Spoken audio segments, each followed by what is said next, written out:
integrated fire management around savanna landscapes. The intervention is okay, but there was a comment or a correction on the baseline 2025 where they say the baseline is 20 corridors. Someone from UA classified, corrected this to 5 mapped corridors, not 20 as the baseline per now. Then climate proof tourism, infrastructure, access routes, and natural and cultural heritage sites. The baseline okay, the targets okay, the conditioning is purely conditional, and they were very happy, they even clapped for that measure. They said let it remain conditional. Then the last was strengthen inclusive climate resilient livelihoods, human-wildlife conflict management, and early warning for tourism-dependent communities.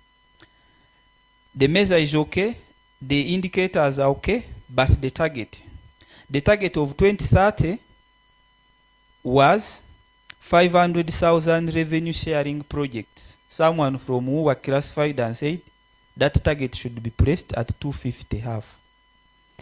Then the target of 2030 was 1,000 projects. He also classified it should be placed at 500, half of the current. Yes, to be realistic. Now, I have these others we are still flowing in. Again, from the wetlands, there was strengthening and upgrading the existing as a measure, adaptation measure, strengthening and upgrade the existing national wetland information systems, but also strengthening the existing national wetland policy to reduce wetland and peatland encroachment and degradation. And he confessed, he shared this document, but it was not captured. Then the other one was from biodiversity. It is additional measure is strength and capacity, institutional structural feedback mechanisms, partnerships and collaborations, but also support districts to delineate district into micro water catchments. Now, my group members, have I represented you very well? Okay. Thanks so much. Thank you so much. Any questions or additions?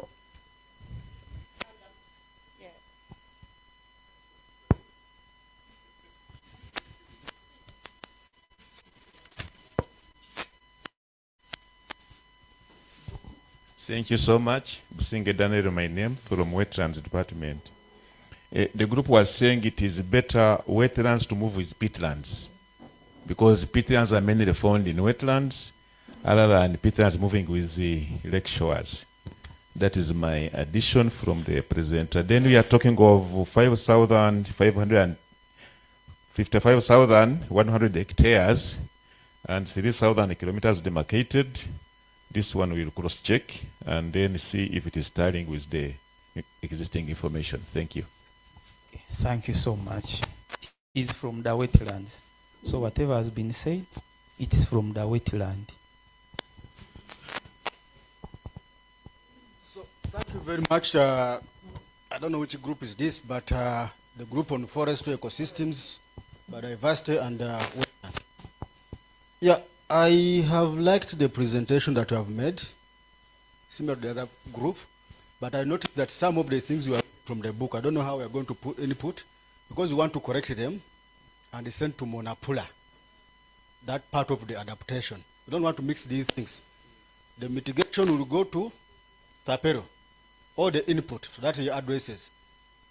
The adaptation will go to Monapula, even if they are the same sectors, but the mitigation bit this side, adaptation bit the other side. So we encourage you that you enter those things that you have been reading from the book. Now I have been, there is one component that you have mentioned.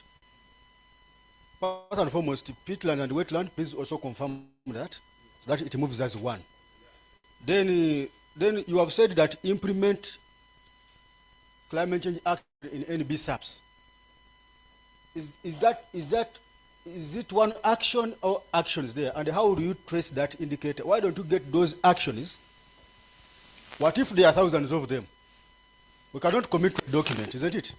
So we better extract what are those government actions of under the NDB SAPs that we want to commit ourselves under the NDC that are going to promote resilience and adaptation. So if you go in the NDB SAPs and there are thousands of them, so you are recommending a document to be implemented in simple terms, isn't it? So why don't we just be explicit, maybe 1, 2, 3 from the NDB SAP, and we put as a commitment for the NDC. So because we cannot commit to another document, so you are confirming that we are going to implement the entire document, if it has like 1,000 of them. Okay, that one is noted. Thank you. Let's applaud the team. I did that. Moving on, is mobility ready, or the next team, please?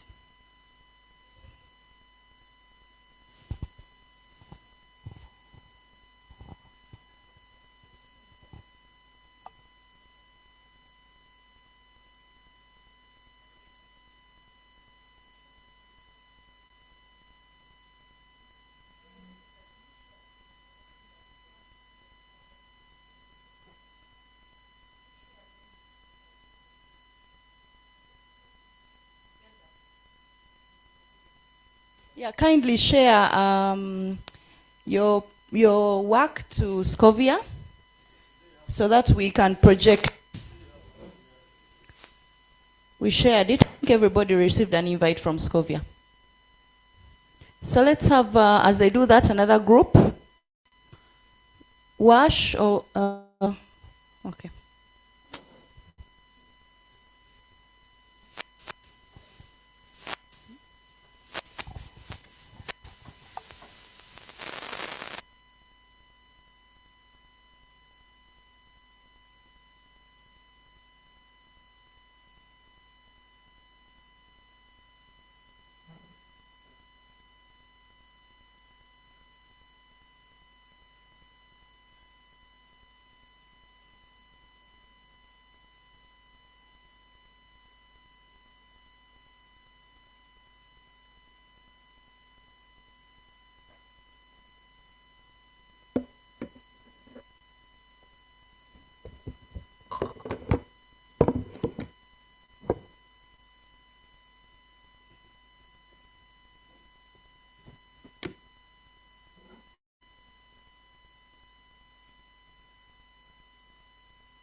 Good afternoon to you.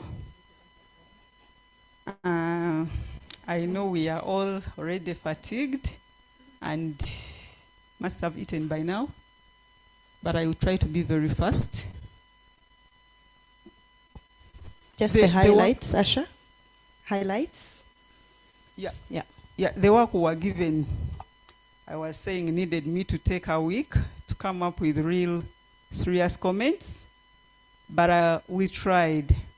We have health, education, and water. So we'll start with water.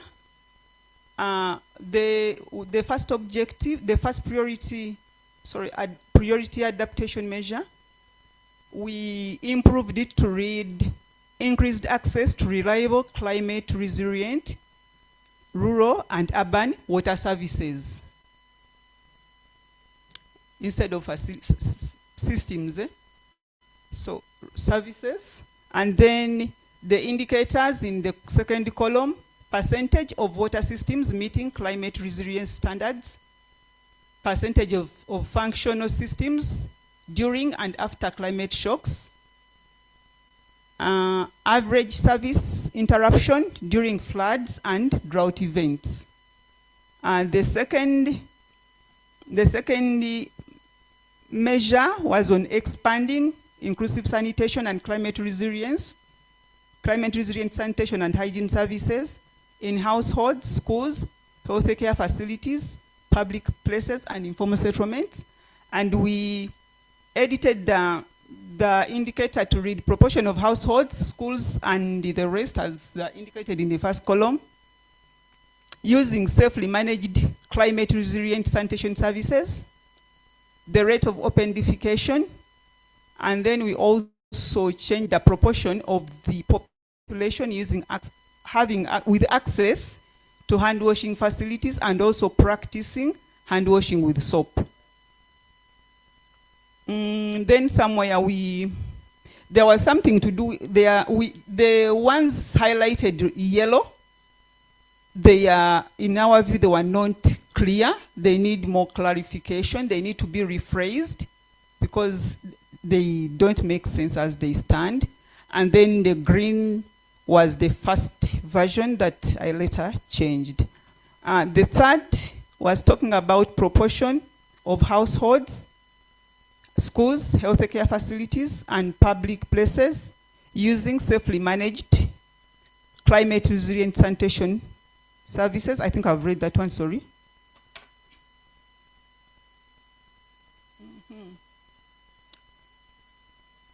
The last one was on protect and manage priority water catchments and critical recharge areas to sustain water quality and quantity. That was the one talking about the catchment. So we rephrased it. And then the indicators are number of catchments covered by 2025, percentage of critical recharge areas protected, and the percentage of water quality compliance. I think there we went to change in health, and in health on the first measure, we edited the indicator to read incidence of priority climate sensitive diseases. Can you flash health? Yeah, we edited it to read incidence because in health we talk about incidence, prevalence, and risk. So then the other thing about the diseases, where there was disease data, we changed it to read disease trends such that it relates to the seasons. Then when we went to, we also noticed that the baseline is only highlighting malaria, and it's not really looking at the opportunistic infections that come, or the preventable infections that come during the floods and drought peaks. So we might have to review the baseline data to make sure that we get the realistic data needed. The second measure, that is on climate smart healthcare. It was climate proof, and we changed to climate smart.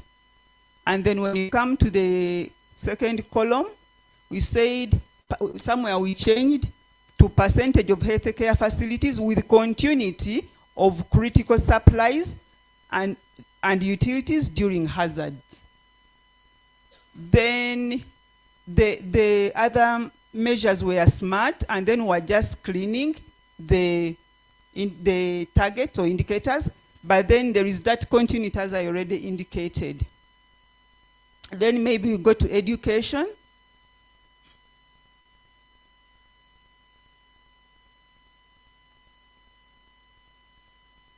Are you there? Yeah, education, the column for priority measures, the group said it was smart. Then we had to do some editing in the second column of indicators, whereby the first one we changed it to rate of climate change integration in curriculum. Then we talked about percentage of learners with climate resilience knowledge and skills.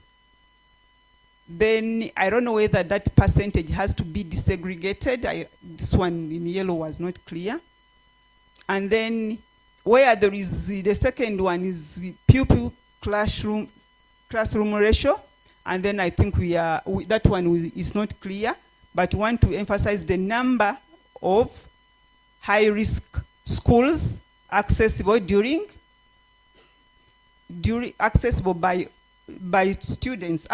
students. I think the number of high-risk schools accessible, I think during the shocks, during the climate, the flood time.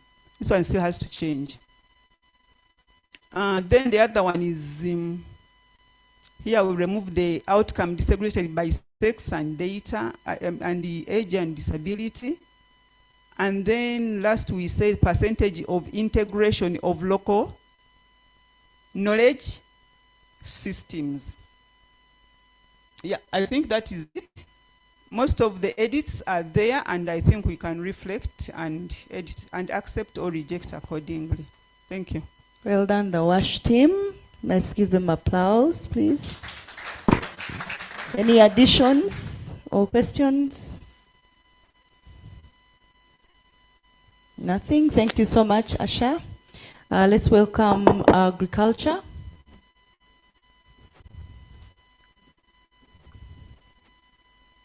Agriculture, we're waiting for you. Not yet. Can we have perhaps climate mobility or disaster? Maybe then we'll go with cities. Disaster is ready? Please. Please come to the front.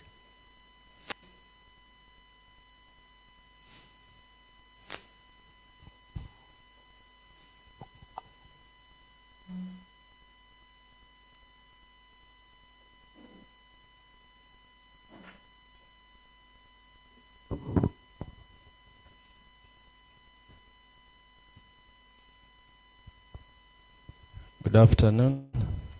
I'm called Opeo Innocent Ochaya from Kitum. I'm going to present on behalf of the group that handle disaster risk reduction and adaptive social protection. The group started by noting that DRR and then the social protection should be separated as standalone because the DRR will overshadow the social protection. That is the first change that the group decided on. So I will start with the measures under DRR, and then later give the measures that we proposed under the social protection. So from the adaptation measure under DRR, the first one, that is strengthen weather and climate observation forecasting, disseminate and integrate people-centered multi-hazard early warning systems. This is okay, but the group also added that on top of that, there should be a measure to strengthen the rollout of integrated multi-hazard early warning system across the sectors. The indicators and the baselines are okay. It's only that we consulted and found out that the baseline for network automation is not at 67, it's at 71%. The targets are okay. Only that they should be conditional on the level of the investments that will be put in the IT infrastructures for this forecast. The second measure, accelerate district climate action planning and community-based preparedness, integrating local and traditional knowledge. This is okay. The only addition that we added there is that they should conduct a climate-induced hazard and disaster risk assessment. This should be on the level of integration of the sector-based early warning systems into Uganda integrated early warning systems. Another measure that the group added is that we should enhance tracking of forced displaced persons due to climate-induced hazards, and that the indicators will be the percentage of displaced persons resettled and the number of displaced persons accessing conditional cash. Still under DRR, the measure of strengthening policy coherence and mainstream DRR into sectors and local plans, budget and reporting systems. This one is okay, the group just agreed with it. And so with the operationalization of national disaster risk financing and real-time disaster monitoring and response arrangement. Then on the adaptive social protections, these are the proposed measures. Is operationalize shock responsive social protection for climate affected households. And here there is no baseline, and the group is recommending that a baseline should be conducted by 2030 so that the other targets can be set. The second adaptation measure is to expand the national social registry to include climate vulnerable populations. And the indicators here will be the percentage of individuals enrolled in the registry and mapped with climate risk geographical information system data, a number of operational linkages or data sharing protocols established between the social registry and national early warning systems. Then the targets by 2030, we expect 70% of the vulnerable individuals to be enrolled into the social registry, and by 2035 it should be at 100%. The next measure is to roll out a national health insurance to cover climate-linked illness. The indicators proposed here are percentage of the total population, specifically disaggregated by informal workers, vulnerable, poor children, youth, men, women, persons with disabilities, and older persons actively enrolled in the National Health Insurance Scheme. Here also we don't have a baseline yet, and we recommend that this should be done. But the proposed target, by 2030, 40% of the total population should be enrolled in the National Health Insurance, and by 2035, we should be at 70%. The next measure is deliver social care and support during and after climate-related events. And here, our indicators will be the number of social service workforce trained in shock responsive social protection and provision of specialized and comprehensive social care and support services. Then also the number of districts providing psychosocial and social care support service during and after disasters. The percentage or the target proposed by 2030, 20% of the workforce trained on shock responsive social protection. And by 2035, we should be at 50%. The second last measure under social protection, implement labor market measures to protect youth and vulnerable workers, generate decent green jobs, and ensure a just transition. The indicators, number of workers enrolled in or completing certified reskilling and vocational programs for renewable energy sectors, a number of beneficiaries trained and placed in green jobs. The targets, by 2030, 500 beneficiaries trained and placed in green jobs, and by 2035, 1,000 is the target. Then the last measure is strengthen core social protection delivery system by mainstreaming climate risk into policy framework.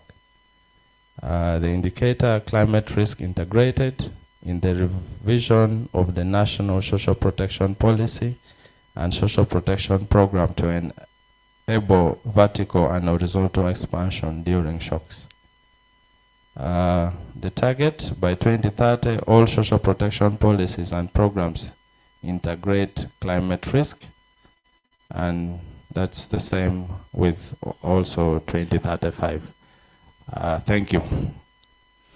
Big thank you to you, Francis, and the team. Questions? Additions? Yes. Yeah. Thank you very much. There is a document which also OPM shared. I don't know if you've integrated this. It has been integrated? Okay, thank you very much. Because there is something which we are trying to follow up on conditional cash flows. I don't know if it's something that you have picked. But in the event that the communities are affected by the climate-induced disasters and they get the losses, you could be trying to provide some bit of conditional cash flows. Those cash flows are hinged on only addressing the challenges related to climate change, not normal cash flows. So I don't know if that is something that you have picked, but also something which I want to contribute on. You know, disasters are very broad, and this is a climate change plan, and we have what we call climate-induced disasters, then we leave others. There could be other disasters, isn't it? So maybe we need to a little bit codify this, so that whatever we're doing is actually a response to the climate-induced disasters, not other all forms of disasters. That if when we fail to implement them, we would have failed our NDC. I hope I'm communicating. So I think it's about just shaping it, that what we are dealing with are climate-induced disasters. There are other forms of disasters which are not climate-induced. Okay? So if you leave them as disasters open, it means that we are also accountable to other forms of disasters beyond the climate-induced disasters. So it is just a kind of reflection that whatever we're talking about here, they are good things, but we are responding to the climate-induced hazards and disasters. Thank you, Mr. Ribu. I think you can add something. We were also discussing in the group about the naming of it being climate-induced disaster rather than leaving it. I think that's a good observation, and that's point noted. Aribu, you can add. Thank you. Yeah, thank you very much. We actually had thought of also calling it climate and disaster risk management. So I don't know, because if you leave it open, then it will reflect only the disasters. I mean all the disasters. So that one can also be taken into consideration, either to adopt climate and risk management section. And then two, I think we forgot to type there, we need to strengthen research in that section of disaster risk management, climate related research, because whenever you go for climate change negotiations, these people task you, what evidence do you have? So you need to defend yourself. You should have research, and this researched items should be published in a journal that it is credible and international accepted, and you can use it as the evidence to lobby for additional finances. Thank you. Thank you so much, Mr. Ribot. Agriculture. Could we have you, or if not, let's go for the cities and settlements.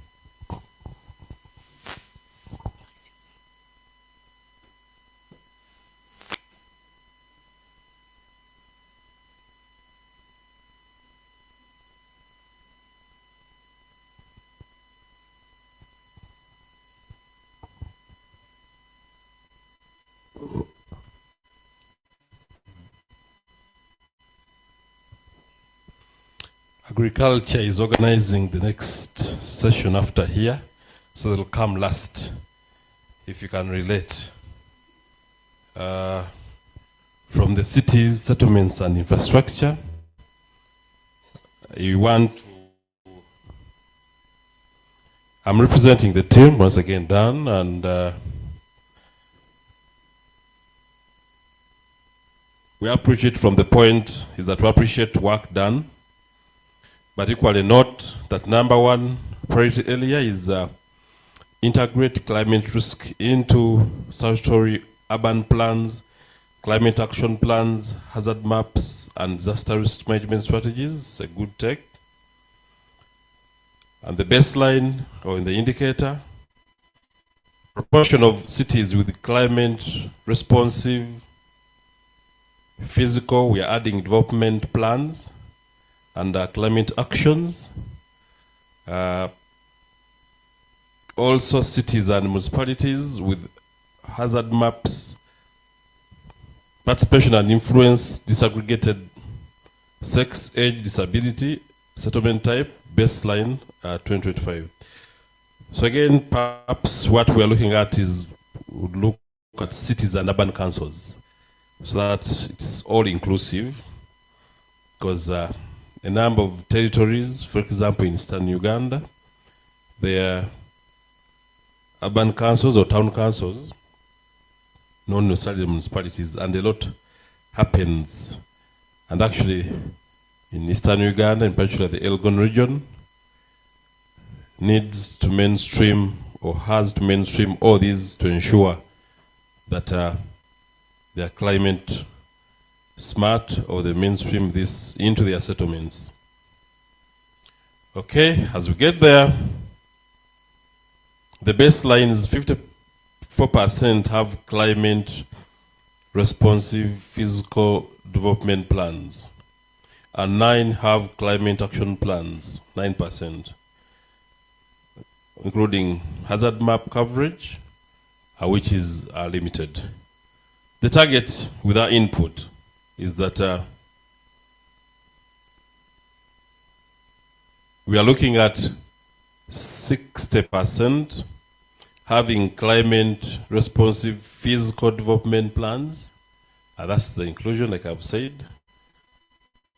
This is going down 70, what they had proposed, that 70% have climate responsive physical development plans.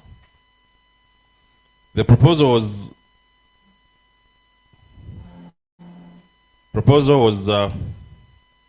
50% have climate action plans, and the revisions are 100% of cities and urban councils having climate action plans.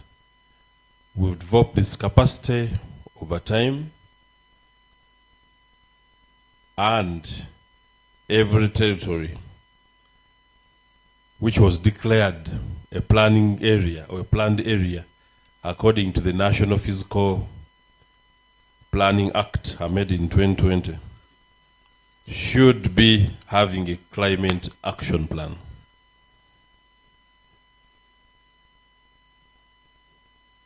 That is 2030. The same with the 2035. 100% should have climate action plans.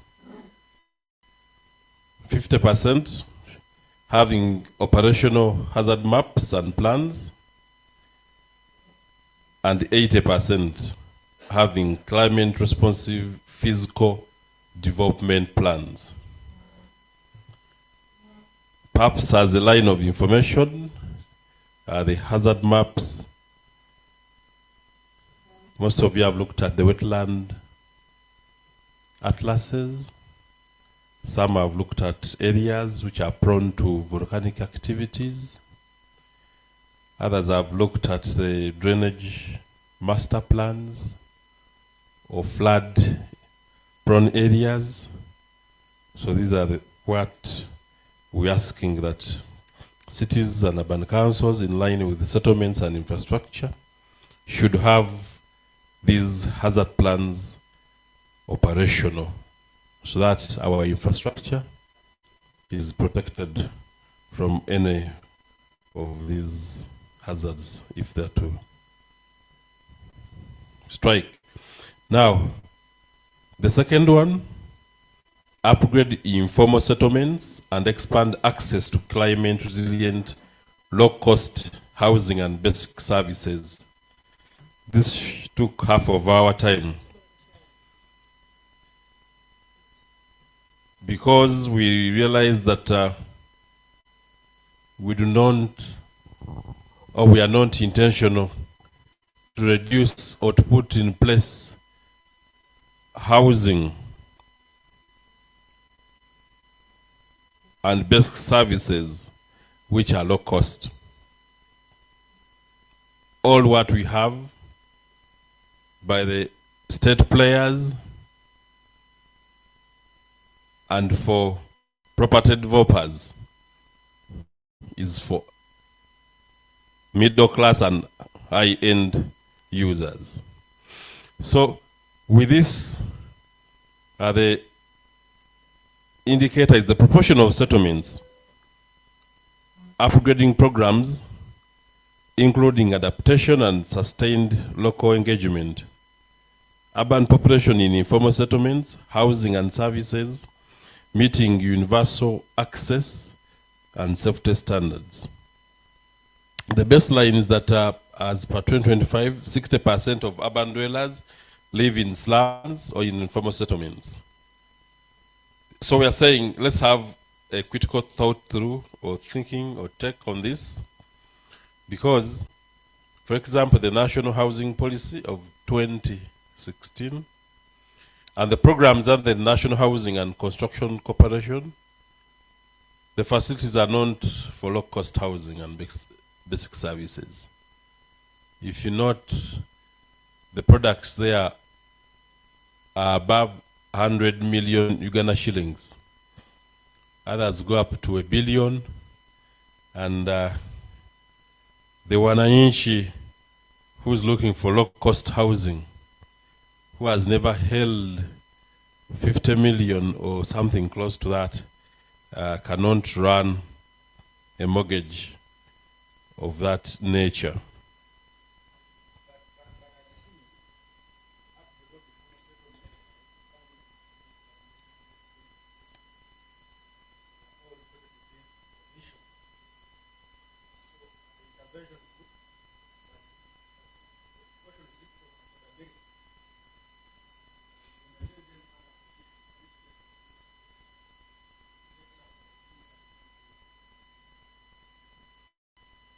We appreciate, but our ask would be,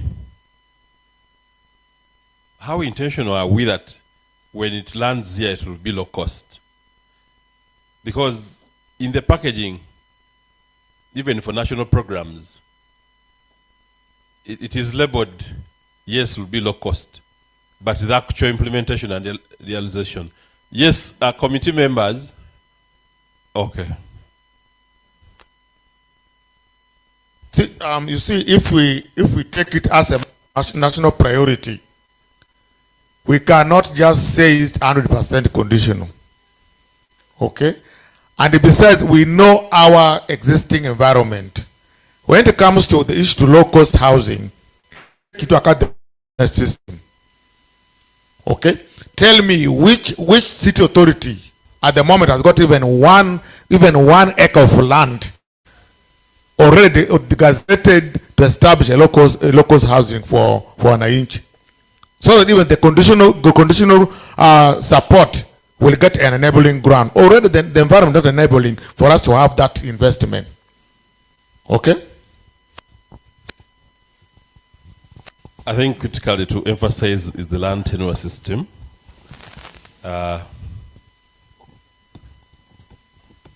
It is more capitalistic. The stronger person takes it all. Third is expanding and maintaining a climate resilient drainage. So we've specified it to stormwater because that's why it's aligned. Climate resilient stormwater drainage, urban green infrastructure, and sustainable solid waste systems. We agree to most of these. Editorial, stormwater, and perhaps defining waste facilities, waste management facilities. Would feel that we include transfer stations.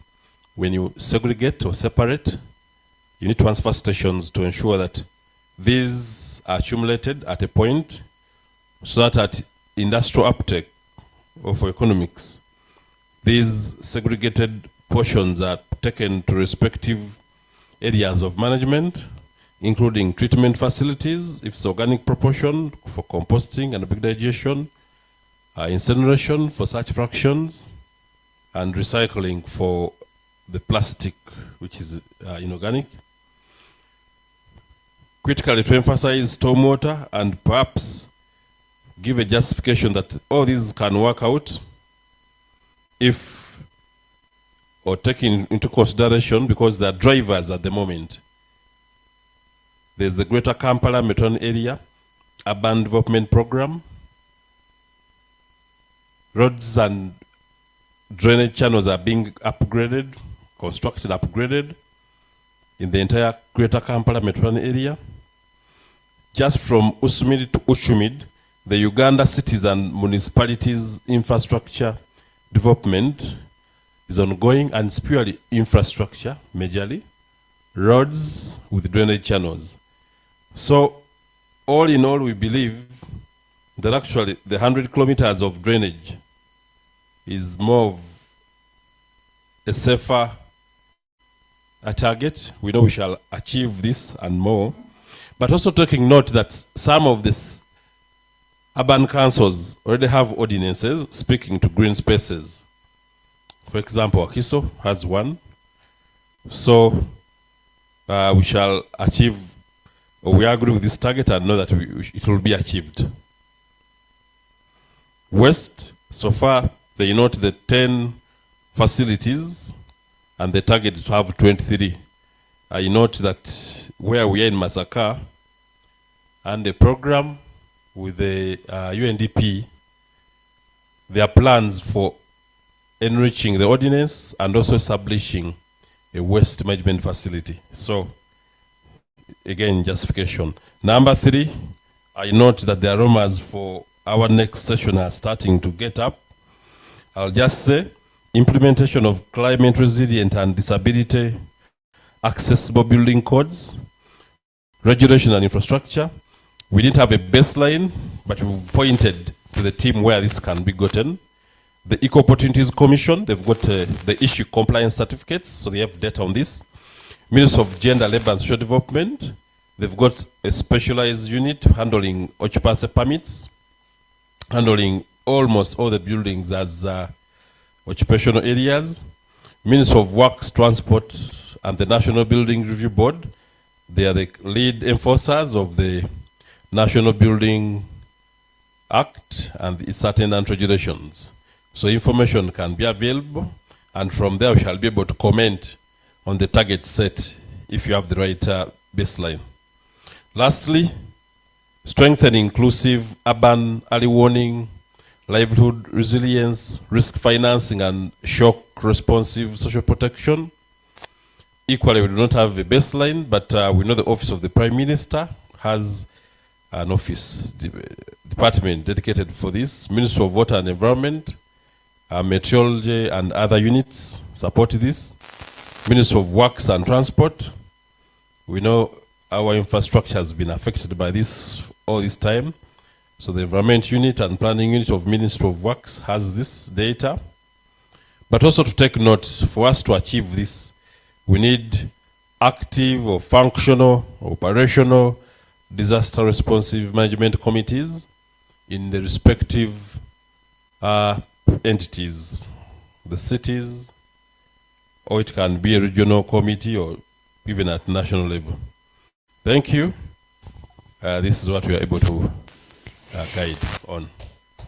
Thank you so much, Dan and the city boys. Any questions?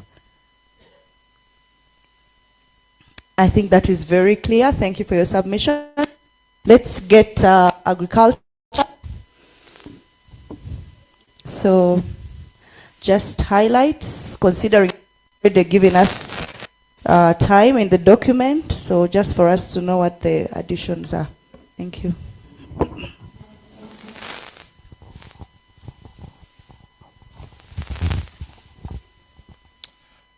Yes, good afternoon.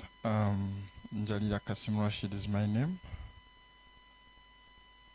Yeah, and from the Agriculture Department. So just to hint on what we found out is in the agriculture and food security adaptation measures and targets, point number 1, which talks about scaling up gender responsive climate smart agriculture, agroecology, and sustainable land management, including soil and water conservation and restoration of degraded agricultural land. Yeah, with the indicators, we agreed with that, but on the targets, we had a comment added about the feasibility of having a 15% increment in the number of farmers, giving us 100% increment in the hectares that are restored. Then general comment that we noted is much of the priority adaptation measures that have been stated here are those that are hinted on by the ministry and at local government level, but there is generally a need for civic engagement with the beneficiaries about government climate responsive projects, not to be taken generally as the other projects. Then one that when you go to the 4th one that talks about strengthening inclusive agriculture extension, research, agro-meteorological information, early warning, and data advisory services. We added a comment about the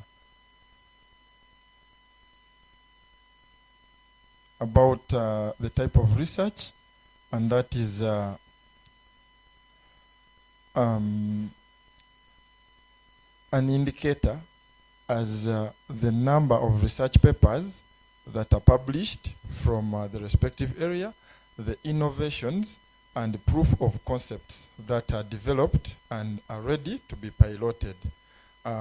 This is basing on the fact that many of such projects have been implemented by the government, and still the results are not yet feasible. So research should be focused on learning from the previous experiences to improve our propositions. Then also about that is the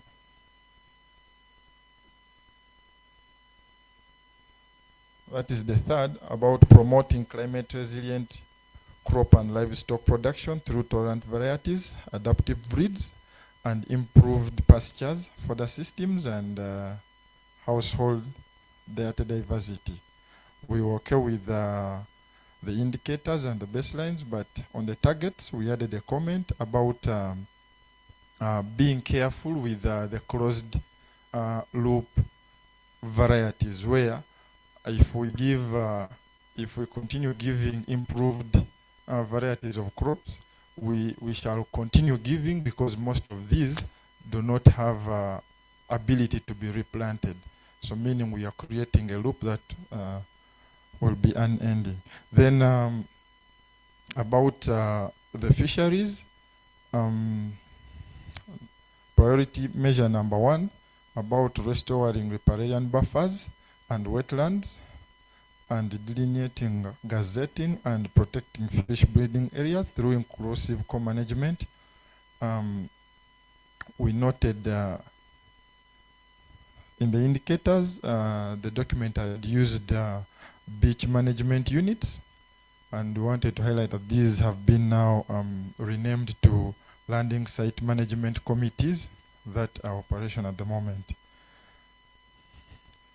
Yeah, then the rest of the comments are encouraging the government to fulfill its obligation in the projects. Then generally, we did not adjust a lot of targets because much of them were supposed to be approved and obtained in 2026.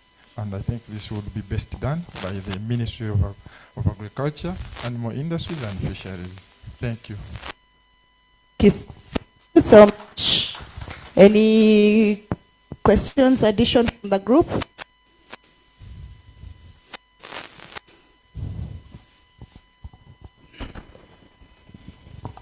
Just I can see people are tired, but maybe just one comment.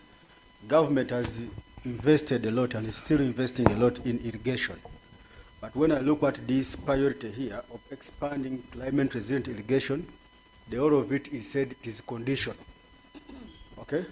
So I believe we need to reflect on that, because government, this is where every time they mention about this, want to expand irrigation, want to promote irrigation, and government is trying to develop many projects in that direction. Maybe the conditionality about irrigation expansion, we need to check it, because it may not only be conditional, but government is trying to do a lot and committed. Yeah, thank you so much. We had deliberations around the same area, and much of it was being summed up into increased civic engagement, because as much as the government is investing a lot into these projects, the people that are benefiting from them are not seeing it as, okay, they are not taking it up.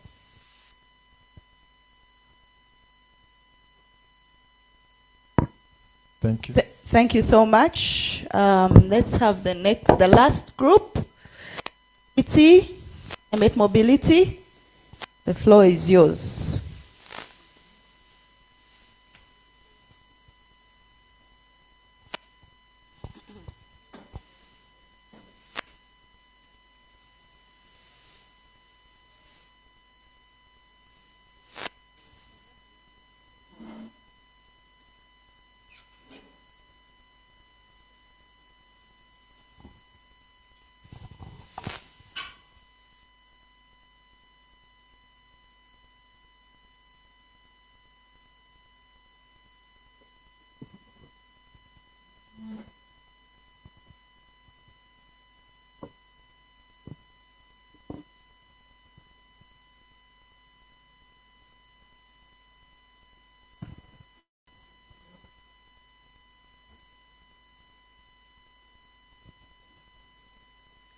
Good afternoon, ladies and gentlemen.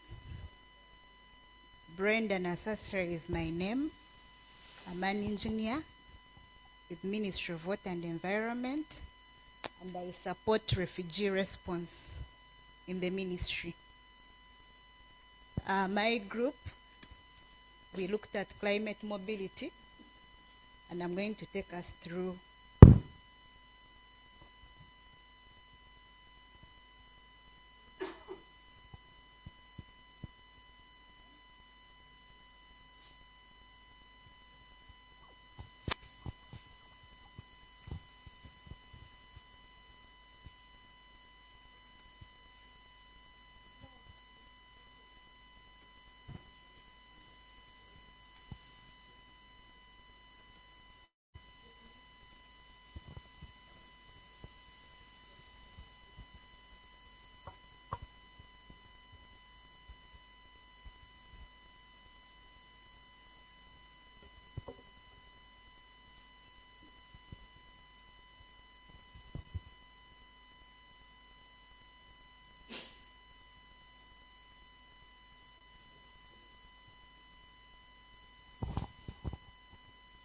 You could start as we wait for it to project.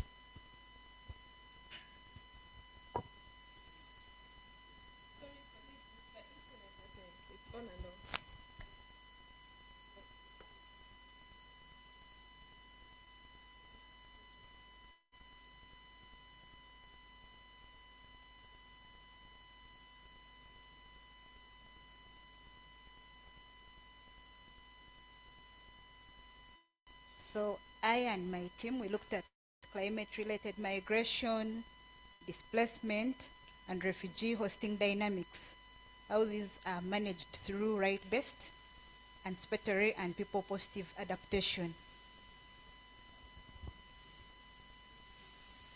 So for the priority adaptation measure, the first one was speaking to integrating climate mobility into national and local development, urbanization, livelihood, and adaptation planning supported by policy, data, and hotspot assessments. So on the indicator part, we tried to rephrase how the indicator was put to make sure it is smart and it can be measurable. So we changed it to National Climate Mobility Framework and Monitoring System developed and operationalized. We also changed, initially we had status of national hotspot and assessment. So we rephrased this to read as national hotspot areas should be mapped and assessed.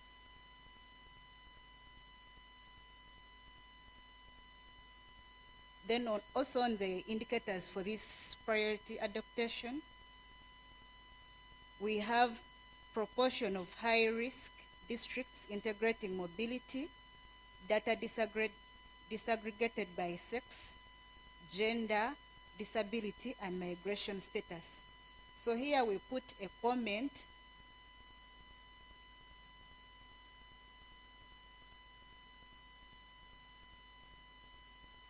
for the consultant to help us define what this migration status is, because we might have internal migration and external migration, and also from our discussion as a team, there was an inquiry does this migration include wild animals?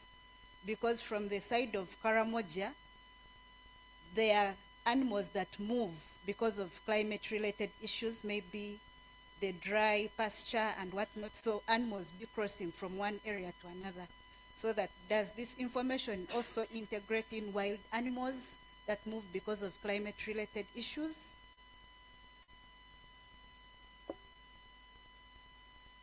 The targets and the conditions were okay, so we did not change that. Our second priority intervention was looking at displacement, and here they are looking at strengthening anticipatory action, safe and dignified planned relocation, livelihood recovery and continuity of WASH, health, education protection, and social protection services. The indicator was okay, but on the baseline where they say no harmonized national baseline or standardized continuity framework, we put a comment for the consultant to consult the Office of the Prime Minister, because there is some information, at least, about relocation of internally displaced persons. So instead of saying no information, maybe they can consult the Office of the Prime Minister to see if there is some information that they can include in the baseline. But then also on the side of conditions, we felt like this shouldn't be conditional.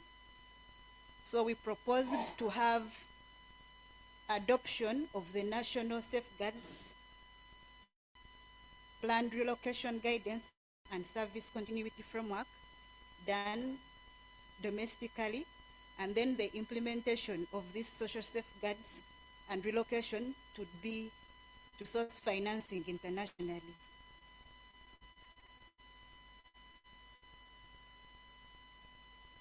On our third priority intervention,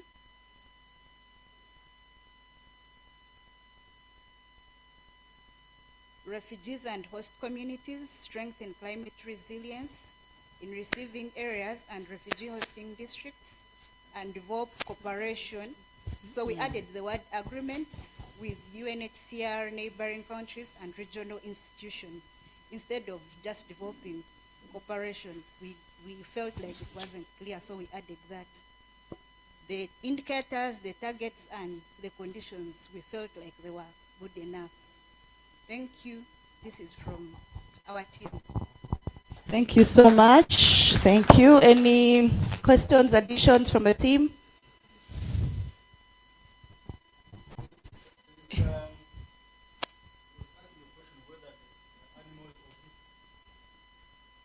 I think in this regard, we are looking at climate mobility in terms of human beings. Because the livestock even does not move around. It is the people that move these animals to make them survive. So if you have anything to do with maybe cattle and all that kind, then maybe we can control them under the livestock part in that regard. But here we are looking at exactly the mobility in terms of human being and their livelihood options, maybe if they are following the animals. We're talking about wildlife.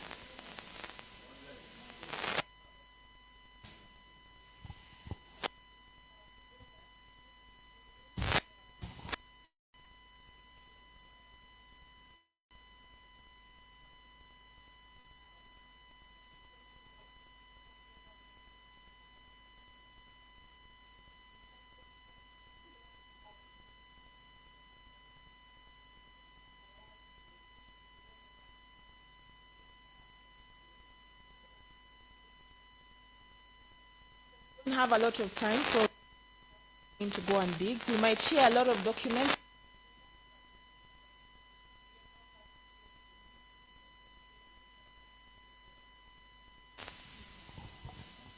It's okay, I'll try to see if I can get the information. Thank you.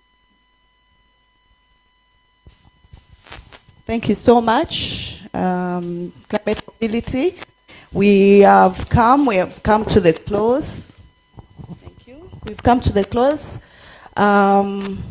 We really want to appreciate you all, our distinguished participants, for the time, the input, the patience, and being so engaging during the past 2 days. We appreciate.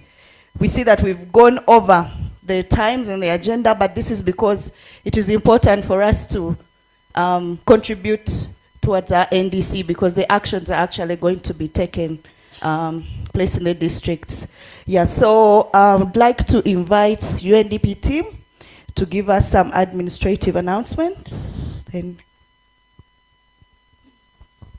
Good afternoon, colleagues.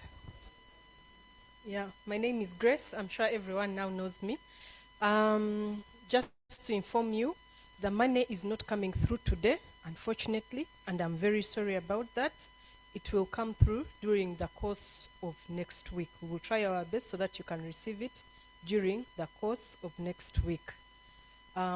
Secondly, our UN rates for per diem, that is on the 12th, the travel day on the 12th, it's going to be 100%. That is 280,000.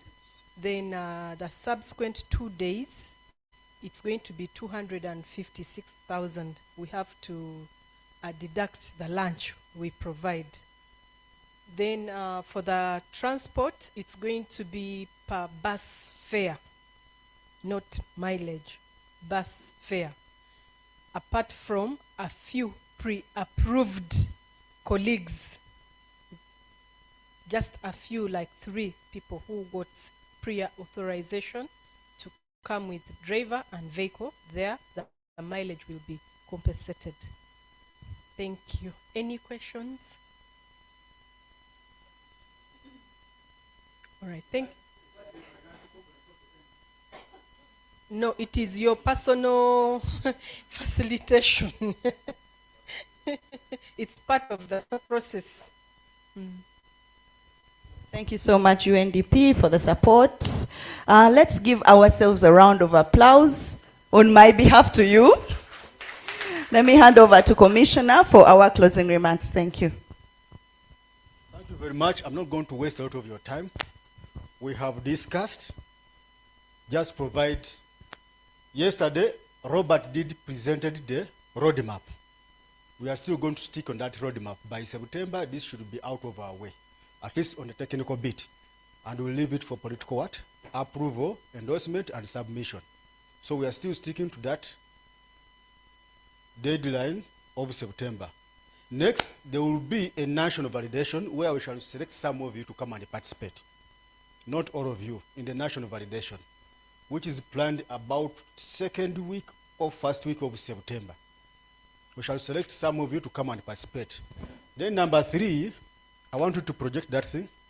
Number 3, all people that have been taking, all the permanent secretaries of the groups for yesterday and today, if you know that, Scovia, I want you to project that thing. If you know that you did rapporteuring for mitigation, we are going to send our input to Irene Chekot and Robert Bachika. They are the one managing all this input to share with Tapero, the guy who presented yesterday. Now for adaptation, we are going to send them to Scovia Accord. Even when it is the same document like what people of culture did. Use the same document, isn't it? Yeah? Send it twice. Send the same document to Robert, send the same document to what?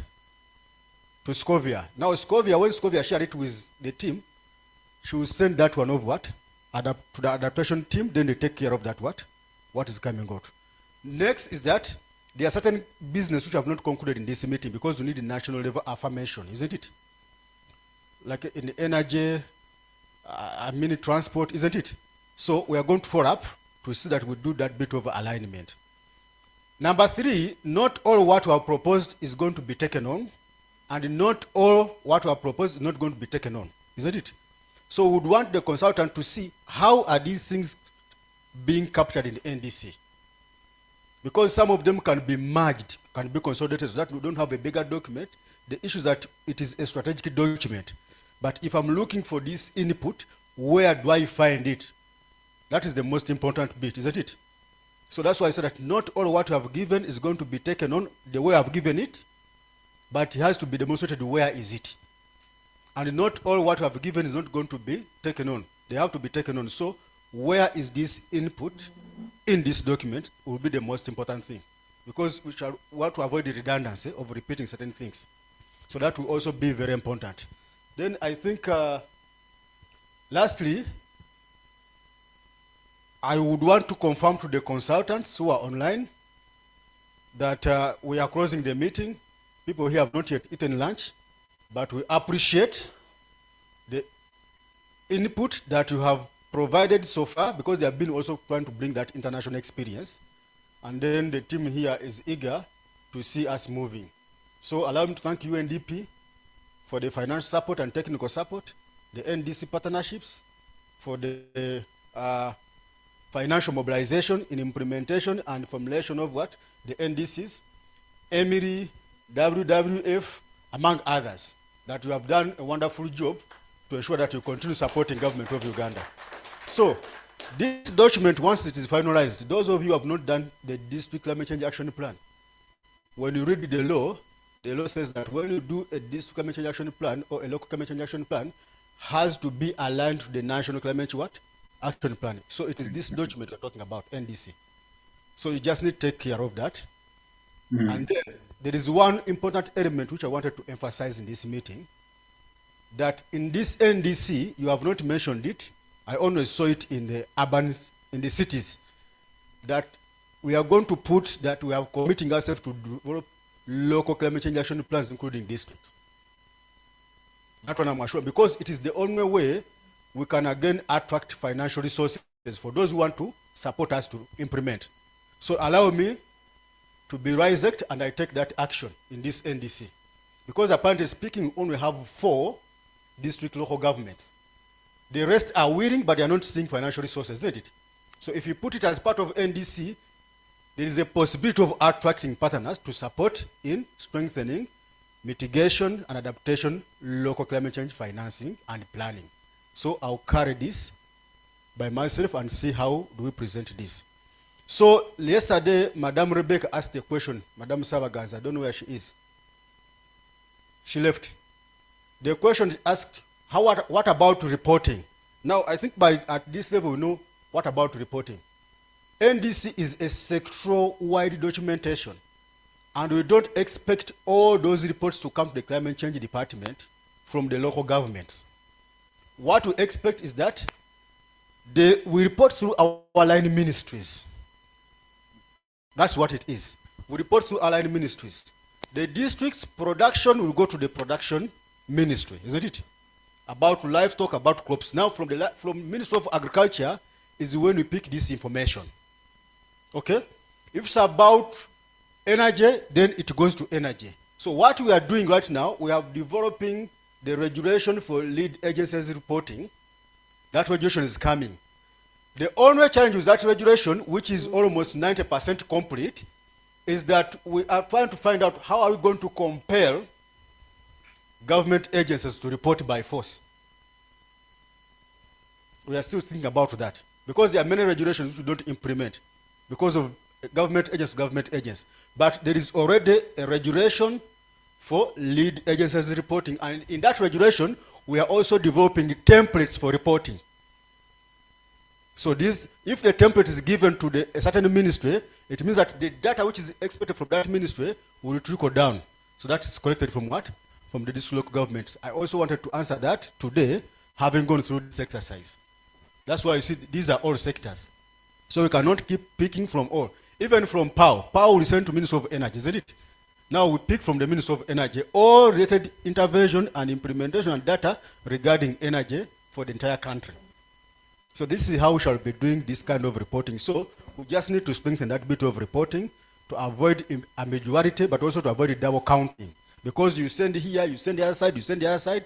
Let the mother ministries have what we call the sectoral MRVs, where they collect all this information, and then by the time it comes to the national MRVs, which we manage, that it means that the data is actually filtering it what? Very well. So the templates are being developed. So I think with that, allow me on behalf of Ministry of Water and Environment, thank you very much, but also we keep our ears on the ground to see how this NDC is shaping. So, for God and my country, our regional consultation is officially closed. Thank you very much. Bye-bye. Bye-bye.